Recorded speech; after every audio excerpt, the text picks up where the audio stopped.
Hello guys! Welcome sa ating 9th Java programming tutorial na kung saan ay pag-aaralin natin ang if statement. Ano nga ba ang if statement? Ang if statement ay isang statement na kung saan ay bibigyan natin ng desisyon ang ating program. Una ay gagawa tayo ng tinatawag nating variable, integer, age equal to 18. Ang sunod naman ay ang sinasabi ko sa inyong if statement. Kopyahin nyo yung syntax na to. If age is equal 18, tapos yung output nya, system.out.println, nasa wastong edad ka na. Okay? Ganito yan ha. Gumawa tayo ng variable nating age. Ang age daw ay equal sa 18. Tapos gumawa tayo ng ating if statement. Okay, ganito yan ha. If, kapag ang kondisyon, ito yung kondisyon na, ang tawag dito sa may parameters na yan, na may age equal 18, ayan ang condition na tinatawag natin. Ayan na, dyan na magkakaroon ng desisyon ng ating program. Ayan ha. If, kapag ang age ay equal sa 18, i-output niya ang nasa loob ng if statement. I-output niya itong statement na ginawa natin, yung nasa wastong edad ka na. Pag hindi 18 ang variable natin, hindi niya i-output to. Wala siyang i-output. Kasi 'di ba, ang ginawa natin dito kanina, variable age is equal to 18. 18 siya. If kapag ang age daw ay equal 18, katulad ng ginawa natin dito, nag-set tayo ng valueng 18, i-output niya tong nasa loob ng if statement.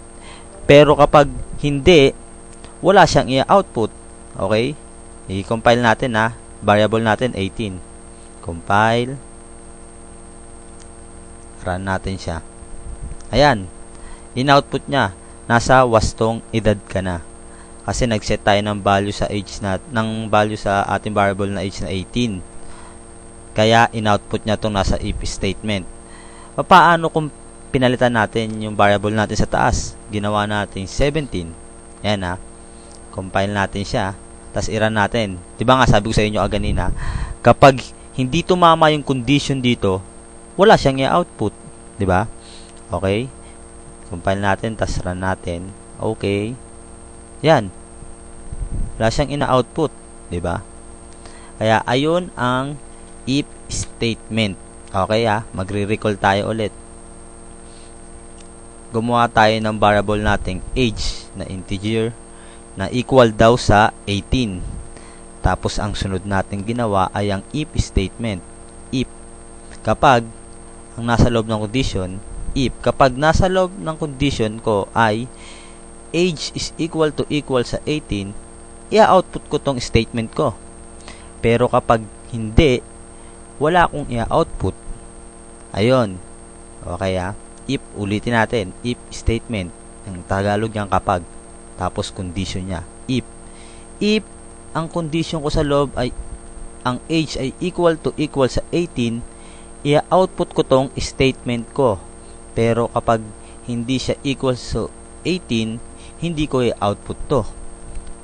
Okay? Sana meron kayo natutunan. Pag-aralan nyo lang tong code na to dahil lagi itong ginagamit sa pagpo-program. At thank you sa panonood. Sana meron kayo natutunan. At panoorin yung susunod kong tutorials. Tas gagamit na tayo dun ng if and else statement. Maraming salamat.